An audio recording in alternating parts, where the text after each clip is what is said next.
নারীরা নামাজে ৩টি ভুল করলে সারা জীবনের নামাজ বাতিল হয়ে যাবে। তারা যে নামাজ পড়ছে তাদের এই নামাজ আল্লাহর কাছে কবুল হবে না, তাদের নামাজ বরবাদ হয়ে যাবে।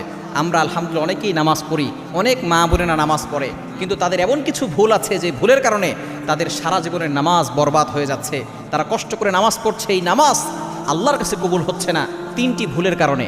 নাম্বার 1, 1 নাম্বার হচ্ছে নারীরা যদি এমন হিজাব পরে যে হিজাবের পরেও তাদের চুলের কোনো অংশ বের হয়ে থাকে, তাহলে কিন্তু তাদের নামাজ আল্লাহর কাছে কবুল হবে না। অবশ্যই চুলটাকে ভালো করে ঢেকে রাখতে হবে, শুধুমাত্র মুখমণ্ডল দেখা যাবে, এছাড়া চুল যাতে করে বের না হয়ে যায়। অনেক মা বোন তো এমন আছে শুধু নামাজের সময় না, তারা বাহিরেও চুল খোলা রেখে তারপরে হাঁটে। নবীজি সাল্লাল্লাহু আলাইহি ওয়াসাল্লাম জানিয়ে দিয়েছেন, যদি কোনো নারী একটা চুল পর পুরুষকে দেখায়, ওই একটা চুল 70টা সাপ হবে।